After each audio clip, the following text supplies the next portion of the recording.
Hello class 11th physics chapter gravitation.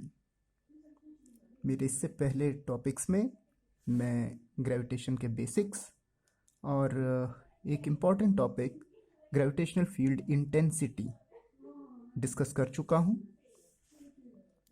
Link मैं description में डाल दूँगा, आप उसे जाके चेक कर सकते हैं। ग्रेविटेशनल फील्ड इंटेंसिटी का कंसेप्ट सिलेबस में डायरेक्टली नहीं है, लेकिन ये बेटर होगा कि आप ग्रेविटेशनल फील्ड इंटेंसिटी का कंसेप्ट समझ सकें। 12th के लिए बहुत हेल्पफुल है, जबकि 12th में इलेक्ट्रोस्टैटिक्स इंट्रोड्यूस होगा। अब है ग्रेविटेशनल पोटेंशियल। इससे पहले कि ग्रेविटेशनल पोटेंशियल के बारे में बताएं, तो ग्रेविटेशनल फील्ड इंटेंसिटी का जब मैंने आपको कॉन्सेप्ट करवाया था तो एक फॉर्मूला इंट्रोड्यूस किया था, जिसमें मैंने कहा था कि जो इलेक्ट्रिक फील्ड इंटेंसिटी है, ग्रेविटेशनल फील्ड इंटेंसिटी है, उसके थ्रू ग्रेविटेशनल पोटेंशियल्स को डेराइव किया जा सकता है और उन पोटेंशियल्स के थ्रू पोटेंशियल एनर्जीज को मेज़र किया जा सकता है। ये पोटेंशियल एनर्जी वो नहीं होती जो अब तक आप पढ़ते थे ग्रेविटेशनल के लिए mgh। अब ये थोड़ा सा उससे एडवांस्ड फॉर्म हो जाएगा, क्योंकि आप भी जानते हैं कि g कांस्टेंट नहीं है, वो वेरी करता है हाइट के साथ।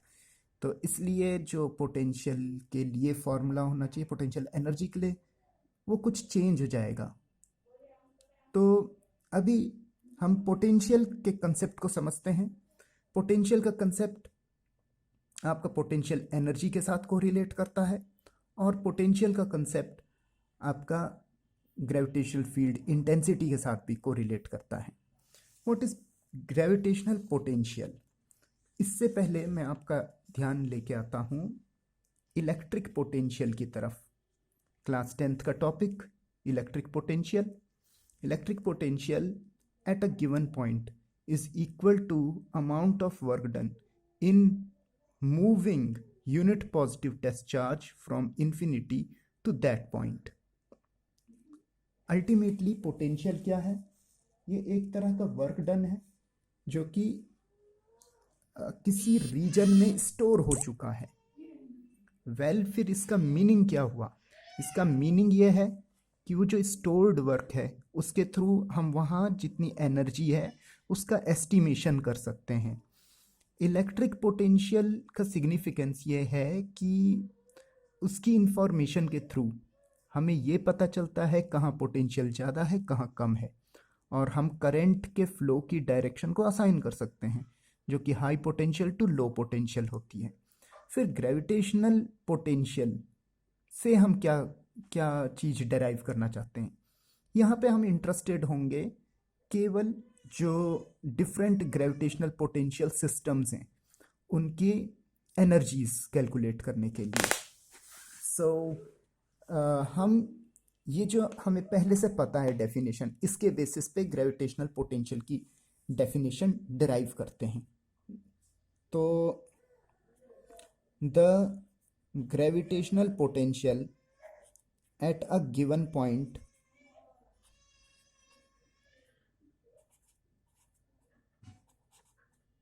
is equal to amount of, मैं शॉर्टकट में अमाउंट को ऐसे लिख रहा हूँ, वर्क डन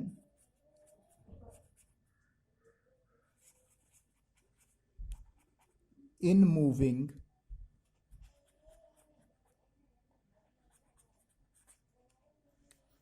यूनिट पॉजिटिव बोलने की जरूरत नहीं क्योंकि मास पॉजिटिव ही होता है। यूनिट मास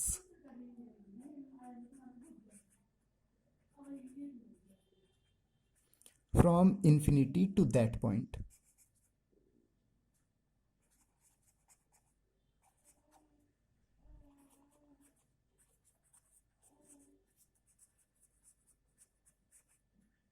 और v मैं सबस्क्रिप्ट में g लगाऊंगा ताकि हमें पता चले वो ग्रेविटेशन के लिए W/m, इसकी यूनिट जूल पर kg। डायमेंशन आप खुद निकालने की कोशिश कीजिए। ऑलराइट, सो ये ग्रेविटेशनल पोटेंशियल की बात हुई। हम यहाँ इसके थ्रू क्या करने वाले हैं, वंस अगेन आई रिपीट, हम इसके थ्रू पोटेंशियल एनर्जीज कैलकुलेट करने वाले हैं जो किसी सिस्टम में हैं। फॉर एन एग्जांपल, अगर हम अपने सोलर सिस्टम की बात करें, खैर इसके ओरिजिन पे मैं नहीं जाऊंगा, लेकिन ये एज्यूम किया जाता है कि ऐसे बहुत सारी हेवनली बॉडीज रैंडमली मूव कर रही थी, ये सीधा ऐसे जा रही हैं, कहीं से भी जा रही हैं, ऐसे कैसे भी जा सकती हैं, बट एक ऐसा कॉम्बिनेशन बन गया अर्थ सन और उन उस प्लेनेट के बीच में, एक ऐसा कॉम्बिनेशन बन गया एनर्जी का कि ये एंट्रैप हो गए। ये तो ये एक यहाँ पे कुछ पोटेंशियल रीजन था, और इस सिस्टम की कोई पोटेंशियल एनर्जी है, वो फिक्स अमाउंट में थी और इतने में वो एंट्रैप हो गई। इवन हम लोग जो अर्थ पे हैं, हमारी भी अपनी एक पोटेंशियल एनर्जी है अर्थ के सिस्टम के साथ। अर्थ का पोटेंशियल, वैसे ही सन का पोटेंशियल, हर ऑब्जेक्ट का पोटेंशियल, ग्रेविटेशनल पोटेंशियल, और उस रीजन में कोई दूसरा पार्टिकल जो इन्फ्लुएंस करता है, उन दोनों सिस्टम की एक पोटेंशियल एनर्जी होगी। तो इट इज़ कन्वीनियंट, फिजिक्स में ये कन्वीनियंट माना गया कि पोटेंशियल एनर्जी को समझने से पहले हम पोटेंशियल को समझ लें। और मैं एक ये ऑर्डिनरी अगर हम फिजिक्स देखें तो फोर्स और पोटेंशियल एनर्जी, उसे अब हम यू से शो करेंगे, इन दोनों से काम चल जाता था। लेकिन अब हमें उस फोर्स के, अगर वो किसी रीजन में स्पेसिफाइड है, किसी रीजन में उसका एक फील्ड क्रिएट हो रखा है, वो फोर्स एक रीजन में स्प्रेड है, अपना इफेक्ट दिखाता है, तो हम उसकी इंटेंसिटी को कंसीडर करते हैं, जैसे इलेक्ट्रिक फील्ड इंटेंसिटी या ग्रेविटेशनल फील्ड इंटेंसिटी। और जो ये पोटेंशियल एनर्जी है, इससे पहले हम इससे भी और ज़्यादा फंडामेंटल पोटेंशियल को कंसीडर करते हैं। तो इसलिए अब हम ज़्यादा फोकस करेंगे ग्रेविटेशनल पोटेंशियल एनर्जी पे, जिसमें जो सिलेबस है ये उसमें शामिल नहीं है, पर इसे करना चाहिए, और ग्रेविटेशनल पोटेंशियल को। तो इसीलिए हम पहले पोटेंशियल फाइंड कर लेते हैं।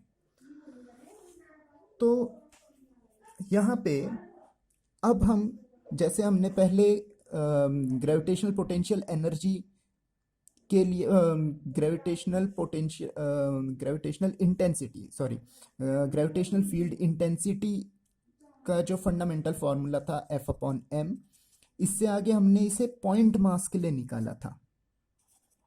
पॉइंट मास के लिए, पूरे अर्थ के लिए निकाला था, लेकिन अर्थ को भी अगर आप सपोज करते हैं एक पॉइंट मास में, तो हमने पॉइंट मास के लिए निकाला था, और वो निकल के आया था Gm/r²। इसे नेगेटिव में लिखना चाहिए, क्योंकि ये जो हम कन्वेंशनली डिस्टेंस लेते हैं उसके अपोजिट होता है। जैसे ये रहा वो पॉइंट मास, और ये जिस पॉइंट पे हमें इंटेंसिटी चाहिए, ये r डिस्टेंस है, तो ग्रेविटेशनल फील्ड इंटेंसिटी इसके अपोजिट होती है।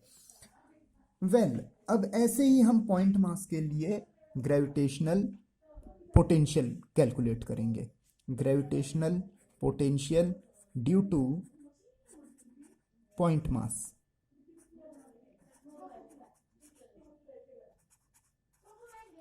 दो तरीके हैं, पहले आप अर्थ के लिए निकाल दो और फिर उसे पॉइंट मास में रिड्यूस कर दो, एक ही बात है। तो मैं डायरेक्टली एक पॉइंट मास ले रहा हूँ, क्योंकि अर्थ को जब आप लेंगे तो आप डिस्टेंसेस उसके सेंटर से मानेंगे, तो इससे बेटर इसे रिड्यूस करके एक पॉइंट कंसीडर कर लो। तो ये रहा point mass of mass m, और इससे r डिस्टेंस पे, कोई ना कोई डिस्टेंस तो होगी, इससे r डिस्टेंस पे हमें ग्रेविटेशनल पोटेंशियल फाइंड करना है। तो डेफिनेशन के अकॉर्डिंग चलते हैं, हम इन्फिनिटी से चलेंगे, क्योंकि इन्फिनिटी से एक यूनिट मास को, अब यूनिट मास 1 kg का मास नहीं लेके आएंगे, हम m मास ही लेके आएंगे और लास्ट में उसे डिवाइड कर देंगे, तो यूनिट मास हो गया। तो किसी इंस्टेंट पे वो ऑब्जेक्ट यहाँ पे था। तो इस ऑब्जेक्ट की उस m मास से, एक्सपेरिमेंटल मास से डिस्टेंस x है। रिमेंबर, फॉर्मूले में r यूज मत करना।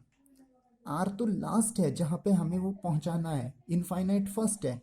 उसके बीच पूरी एक वेरिएबल डिस्टेंस है, पहले इतना, फिर अलग अलग अलग अलग। नेक्स्ट थिंग इज दैट कि हम ऐसा नहीं कर सकते कि फोर्स इनटू डिस्प्लेसमेंट मल्टीप्लाई कर दिया और वर्क डन निकल गया, और वर्क डन निकल गया उसके बाद पोटेंशियल निकल गया। द प्रॉब्लम इज कि फोर्स कांस्टेंट नहीं है। इस पूरे कंसिडरेशन में फोर्स कांस्टेंट नहीं है, क्योंकि जो फोर्स यूज होगा वो ग्रेविटेशनल फोर्स होगा, which will be G M M upon X square. X is a variable, X vary कर रहा है, इनफाइनाइट से आर तक वेरी कर रहा है।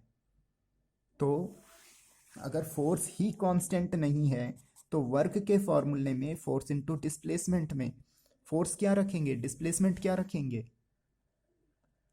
टू ओवरकम दिस प्रॉब्लम हम कैलकुलस का यूज करेंगे। यहीं पे कैलकुलस यूज होती है।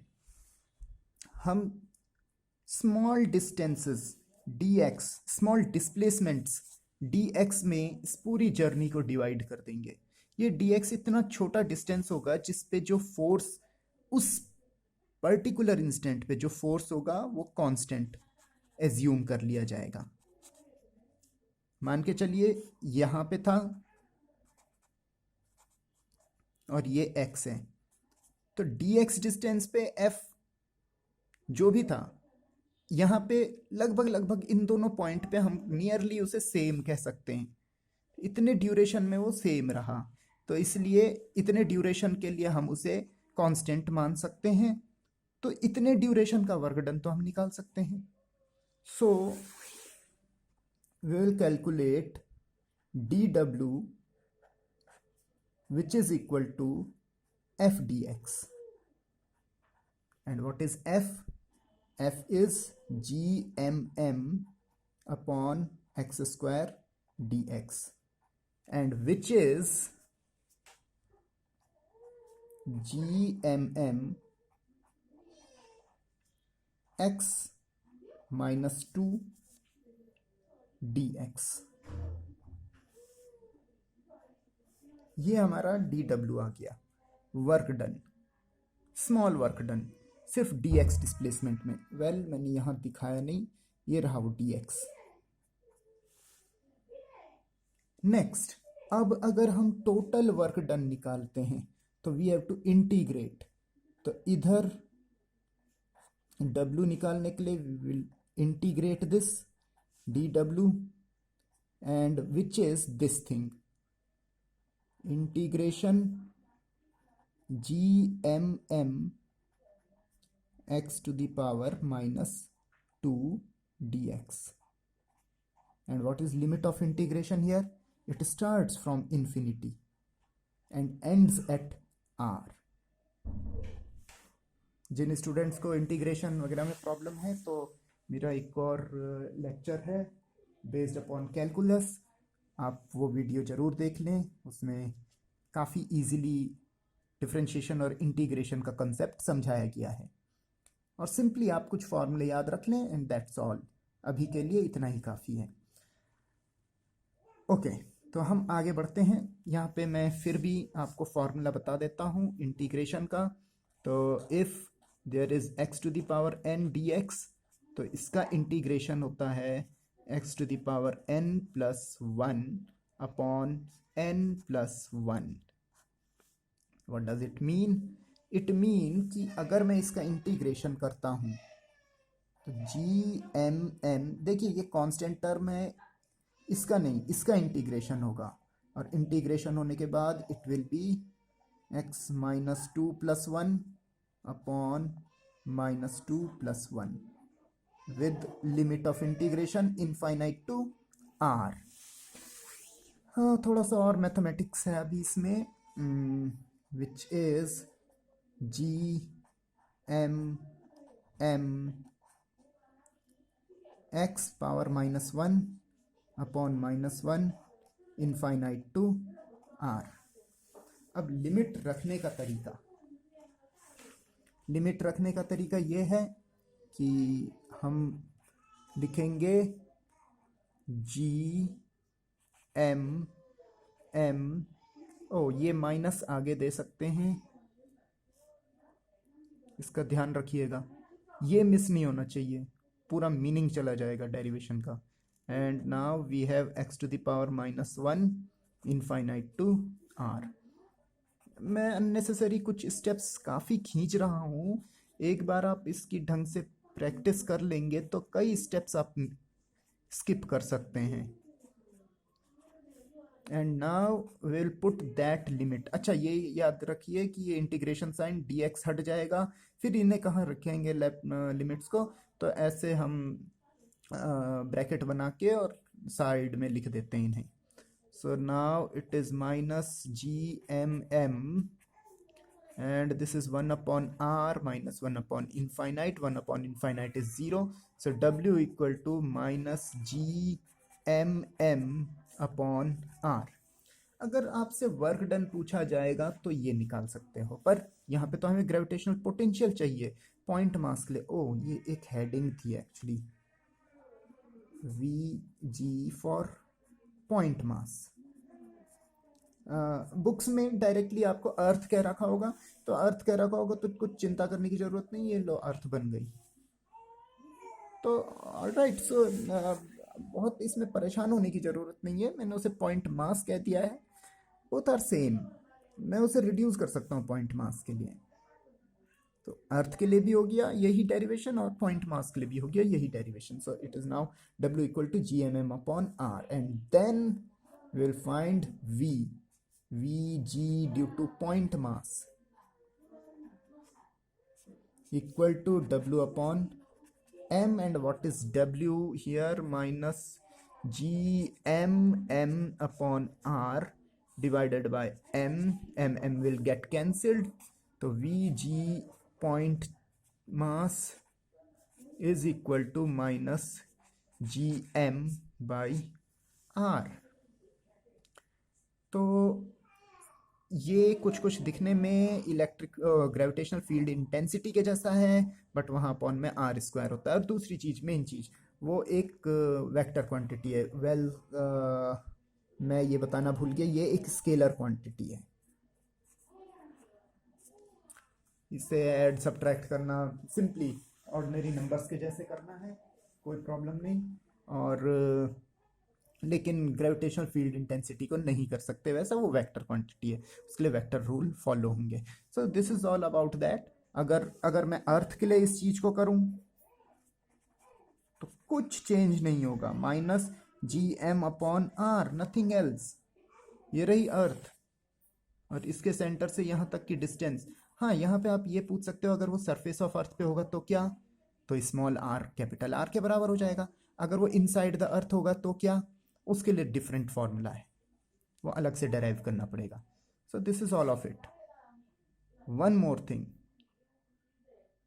जिसमें आपको खास ध्यान देना है, और वो ये है कि relation between V and E, gravitational field intensity और ग्रेविटेशनल पोटेंशियल में रिलेशन। थोड़ा इसे समझ लेते हैं, उसके बाद थोड़ा और इन डेप्थ जाएंगे ग्रेविटेशनल पोटेंशियल में। तो well we know, okay, relation between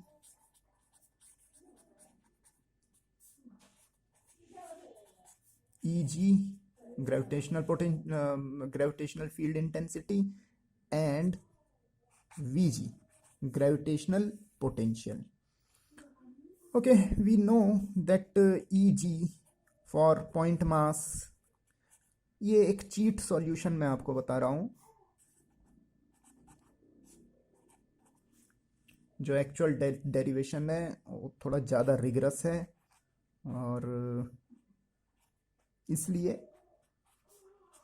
हम ये केवल एक वेरिफिकेशन देखेंगे, GM अपॉन R।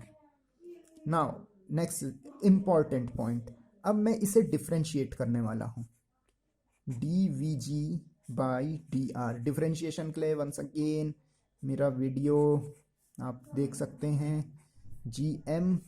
देखिए ये मैंने क्या किया, जो कांस्टेंट पार्ट था उसे रिमूव किया। कांस्टेंट पार्ट का डिफरेंशिएशन नहीं होता, वेरिएबल पार्ट का डिफरेंशिएशन होता है। So it is minus G M D by D R, और 1/r means r to the power -1। And now differentiation का फॉर्मूला बता देते हैं, डी एक्स की power n by D X. तो ये सॉल्व होके आता है n x की power n-1। Same here, minus G M, और इसका डिफरेंशिएशन -1। देखिए n आगे आ गया मतलब -1 आगे आ गया, और x यानी कि अब है r की power n-1, -1 that is -2। Minus minus plus हो जाएगा, this is plus G M, और ये हो गया r की power -2। So it is G M upon R square. And guess what, it is same as that E G. मैं इसे ई जी लिख सकता हूँ, एक जनरल वे में हम इसे ई जी लिख सकते हैं, बट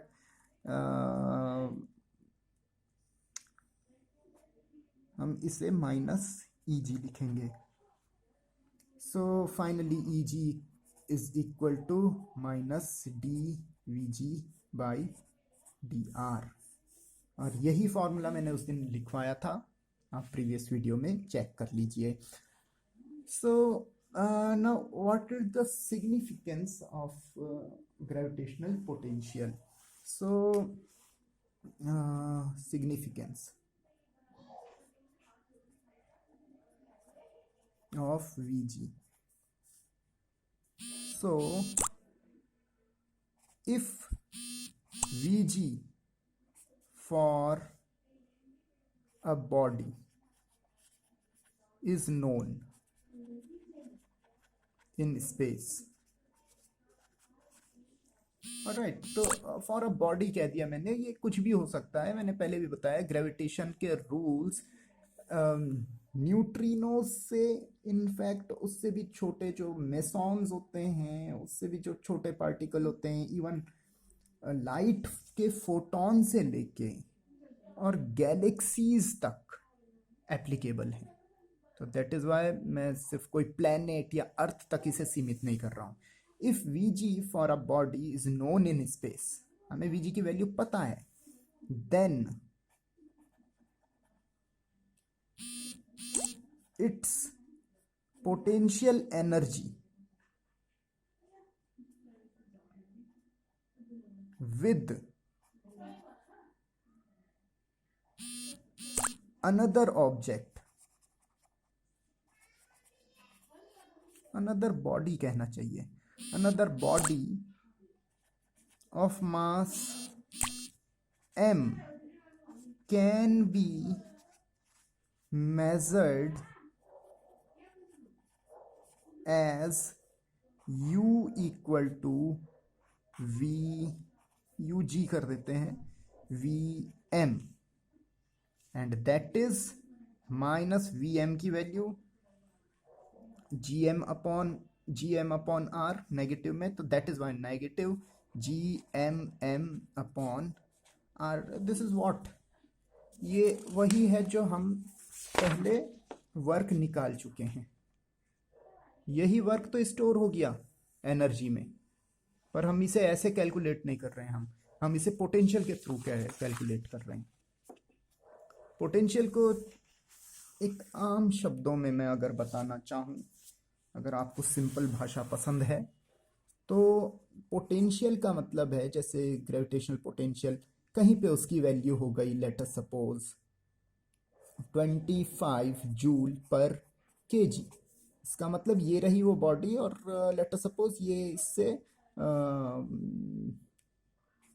10 मीटर की डिस्टेंस पे है, ये 10 मीटर की डिस्टेंस है, और 10 मीटर की डिस्टेंस पे इसका पोटेंशियल, ये एम मास का ऑब्जेक्ट है, और 10 मीटर की डिस्टेंस पे इसका पोटेंशियल 25 जूल पर केजी है। अब लेट अस सपोज मैं 1 केजी का मास यहाँ पुट कर देता हूँ, तो इन दोनों की पोटेंशियल एनर्जी कितनी होगी? 1 केजी के लिए 25 जूल। अब अगर मैं 10 मीटर की ही डिस्टेंस पे 2 kg रख देता हूँ, तो इस सिस्टम की पोटेंशियल एनर्जी कितनी हो जाएगी? 25 1 kg के लिए था, तो 2 kg के लिए 50 हो जाएगी. So this is how it is very easy to now estimate potential energy. तो इसलिए ये हमेशा याद रखिए, फोर्स से एसोसिएटेड पोटेंशियल एनर्जी होती है और फील्ड से एसोसिएटेड पोटेंशियल होता है. फोर्स वही होता है जो हमारे स्पेशली कुछ अगर फोर्स के रीजन हैं, एक स्पेस में वो फोर्स डिस्ट्रीब्यूट हो रखा है, तो वहाँ पे फोर्स का कोई फील्ड होगा, उससे एसोसिएटेड कोई पोटेंशियल होगा, उससे कोई पोटेंशियल एनर्जी डिराइव हो रही होगी. यहाँ पे मैं एक चीज़ और क्लियर करना चाहता हूँ कि ये जो फोर्सेस हैं ये दे मस्ट बी कंजर्वेटिव. जो मैं बात कर रहा हूँ कंजर्वेटिव फोर्सेस और कंजर्वेटिव फील्ड्स की बात कर रहा हूँ. आम भाषा में कहें तो जिनमें वर्क डन कंजर्व होता है और जो पाथ इंडिपेंडेंट होता है. इस मार्कर को मैं ऊपर उठाता हूँ तो भी इसमें उतनी ही एनर्जी स्टोर होती है, और मैं इसे घुमा फिरा के लेके आता हूँ तो भी उतनी. Path independent. और दूसरी चीज, इसमें वर्क स्टोर हो जा रहा है जो कि मुझे वापस मिल रहा है. तो इसलिए ये जो कंजर्वेटिव फोर्सेस होते हैं और कंजर्वेटिव फील्ड्स होते हैं, उनसे एसोसिएटेड होती है पोटेंशियल एनर्जी और उनसे एसोसिएटेड होता है potential. And potential energy and potential are interrelated to each other. Now see this question. Find gravitational field intensity, gravitational potential due to Earth at a distance 10 to the power 8 meter. Also find gravitational potential energy of a body of mass 10 to the power 22 kg. ये लगभग mass of moon है, तो पर खैर उससे resemble मत करना. Placed at a distance 10 to the power 8 meter from the center of Earth. तो पहले ग्रेविटेशनल फील्ड इंटेंसिटी निकाल लेते हैं Eg, दूसरा ग्रेविटेशनल पोटेंशियल भी निकालेंगे Vg, और फिर पोटेंशियल एनर्जी निकालेंगे Ug. अभी मैंने पोटेंशियल एनर्जी का टॉपिक आपको कराया नहीं है, और लेकिन फिर भी क्वेश्चन दे दिया. सो Eg is equal to minus, वैसे माइनस आप इग्नोर कर सकते हैं ग्रेविटेशनल फील्ड इंटेंसिटी को शो करते हुए. So it is minus G 6.67 into 10 to the power minus 11 mass of Earth. खैर रटने की ज़रूरत नहीं है, एग्ज़ाम में दिया होगा, मुझे पता है, इसलिए मैं डायरेक्ट लिख रहा हूँ. 10 टू द पावर 24 और अपॉन ये r². रिमेंबर ये कोई रेडियस नहीं दे रखा, ये अर्थ के सेंटर से ये डिस्टेंस दे रखी है, जो मैं बार बार बात कर रहा हूँ. अर्थ की सरफेस पे पूछा होता अर्थ का रेडियस रखते, अर्थ के अंदर पूछा होता तो जो मैंने फॉर्मूले बताए हैं वो एप्लीकेबल नहीं हैं, उसके लिए कोई और फॉर्मूला होता है. 10 टू द पावर 8². तो ये तो बहुत सिंपल सा हो गया, पर इन दोनों का मल्टीप्लाई आप लोग कर लेंगे. मैं एक रफ कैलकुलेशन आप लोगों को बता देता हूँ. ये करीब करीब 6.5 मान लीजिए इसे, और ये 6.5 390, तो ये 39 हो रहा है लगभग लगभग, पर ये उससे थोड़ा ज़्यादा है तो 40 ले लेंगे इसे. 40 इंटू, ये एग्ज़ाम में शो मत करना इस तरह की कैलकुलेशन, डायरेक्ट आंसर लिखना इसके आगे अगले स्टेप में. -11 + 24, और ये 16 हो जाएगी, ऊपर जाएगी -16 हो जाएगी. So it is -40 into 10 to the power, ये हो गया -27, 10 टू द पावर -3. एंड इसका तो डेसिमल भी एडजस्ट हो जाएगा, तो -3 है पावर, एक डेसिमल इधर जाएगा, फिर इधर जाएगा, 2 हो गया, तीसरे में यहाँ 0.04, बस इतना हो जाएगा. यूनिट क्या आएगी? Gravitational field intensity force upon mass होता है न्यूटन पर केजी, और आपको पता है कि ये और एक्सेलरेशन ड्यू टू ग्रेविटी की एक ही यूनिट होती है. मोर ओवर दोनों बोथ आर आइडेंटिकल, पर डिफरेंट कॉन्टेक्ट्स में यूज होता है, इसलिए दोनों को एक नहीं कह सकते, दोनों का मीनिंग अलग है, दोनों का एक्सप्रेशंस अलग हैं, यूज करने के तरीके। V G minus G M upon R, बहुत सिंपल है, -6.67 into 10⁻⁻11 into 6 into 10⁻24 upon 10⁸ only.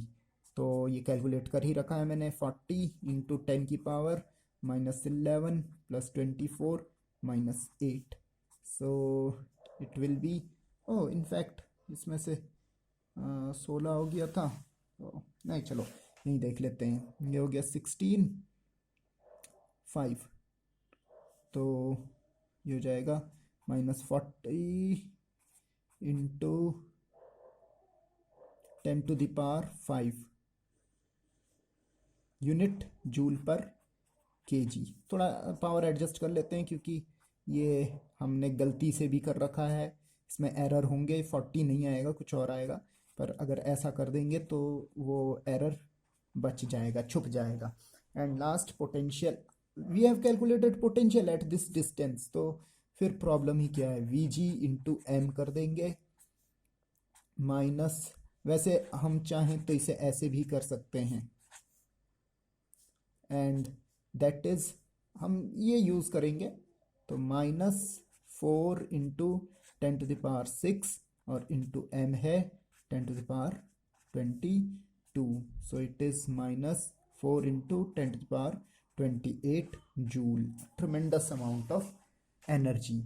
So this is how will proceed, but इतना सिंपल भी नहीं है, इससे थोड़ा कॉम्प्लिकेटेड है। तो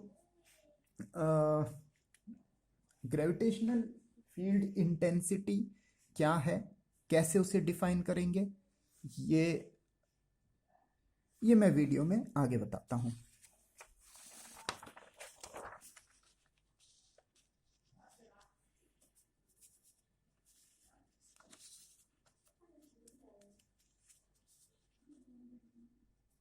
All right, so here gravitational potential energy. तो अब तक आप ग्रेविटेशनल पोटेंशियल एनर्जी को समझते थे mgh, oh sorry for that bend line. तो अब तक ये हम ग्राउंड लेवल समझते थे, और इससे जितना ऊपर जा चुके हैं, h हाइट जा चुके हैं, तो हम पोटेंशियल एनर्जी कहते थे। लाइन सीधी होगी तो फीलिंग आता है पढ़ने का, तो इसकी पोटेंशियल एनर्जी हम कह देते थे mgh।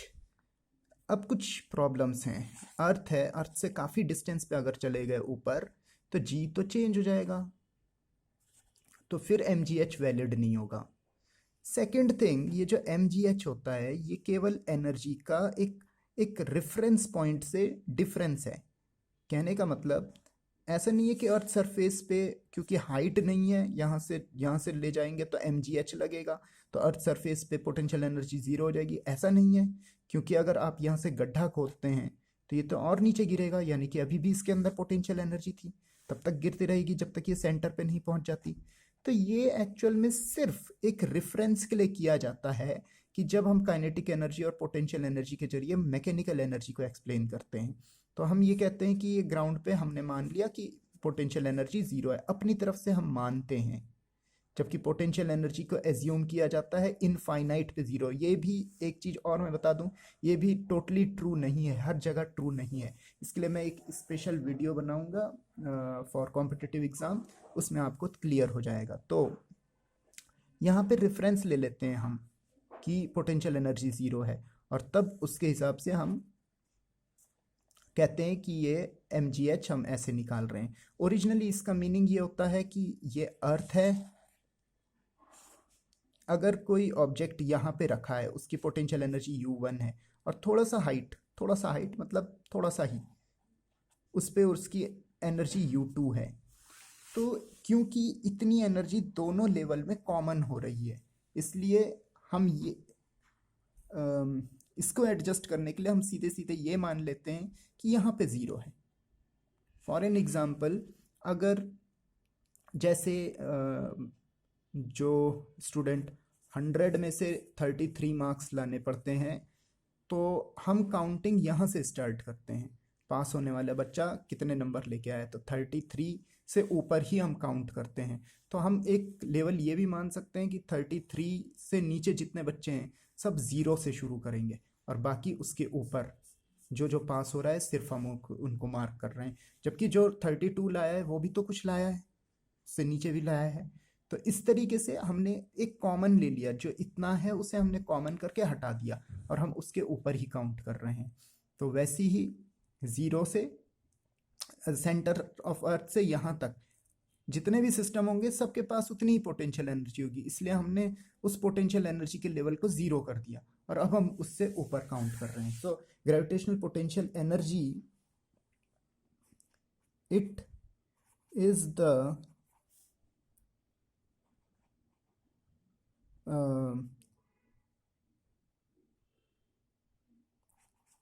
energy required or work required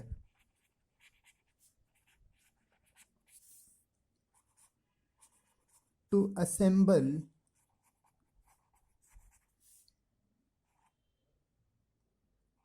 a system of two, or in fact gravitational system of two or more bodies। हम ये भी कह सकते हैं कि ग्रेविटेशनल पोटेंशियल एनर्जी एक वर्क डन है इनफाइनाइट से किसी ऑब्जेक्ट को दूसरे ऑब्जेक्ट की ग्रेविटेशनल फील्ड तक लाने में। तो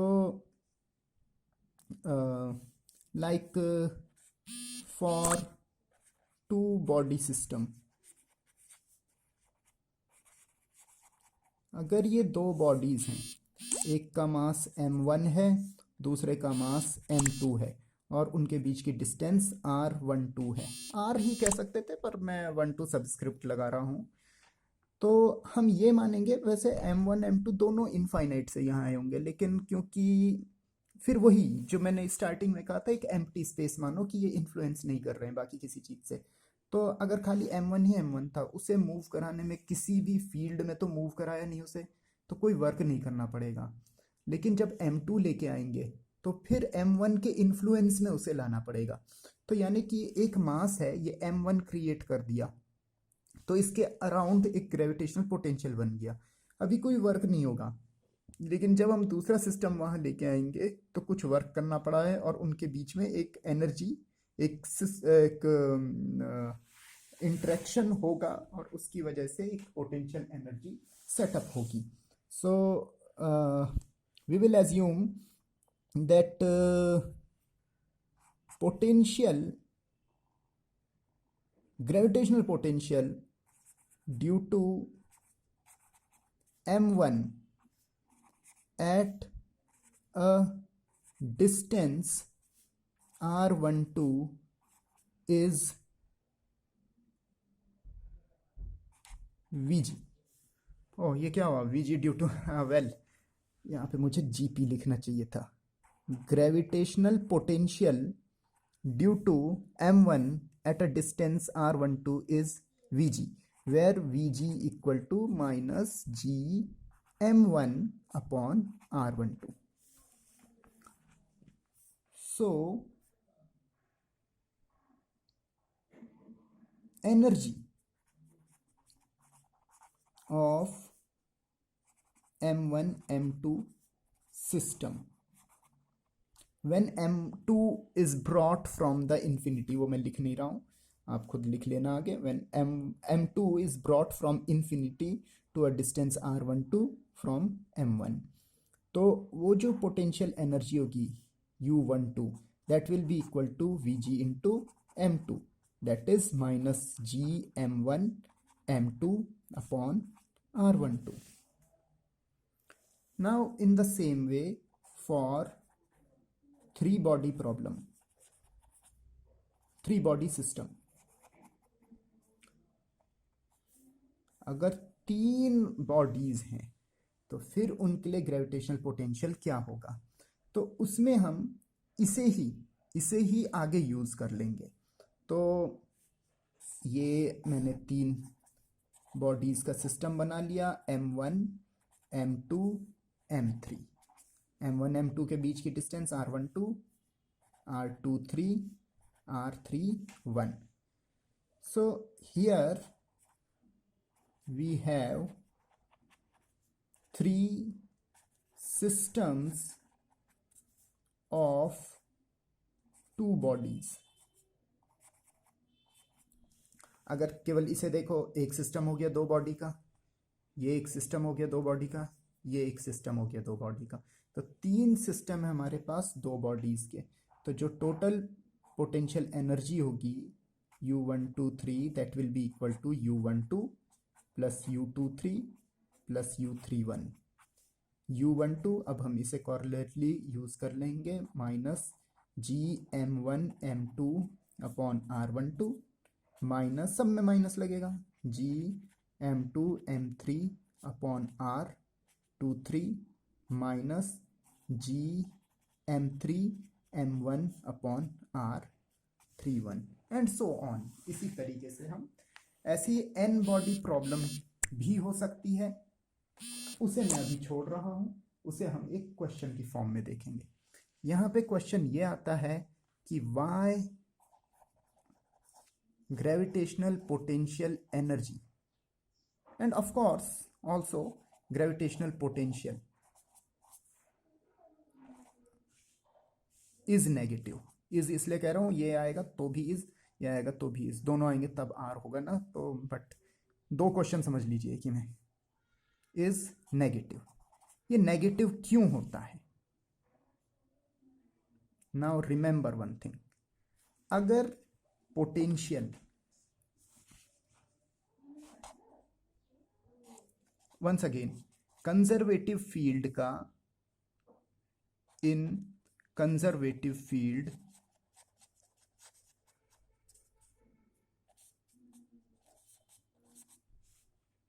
जो V होता है, अगर ये पॉजिटिव हुआ तो ये रिपल्सिव फोर्स से डेवलप्ड माना जाता है, और अगर ये नेगेटिव हुआ तो ये अट्रैक्टिव फोर्स से डेराइव्ड माना जाता है। सो रिपल्सिव फोर्स, क्योंकि ग्रेविटेशनल फोर्स सिर्फ अट्रैक्टिव होता है, that is why gravitational potential energy and hence gravitational potential both are negative only। That's all।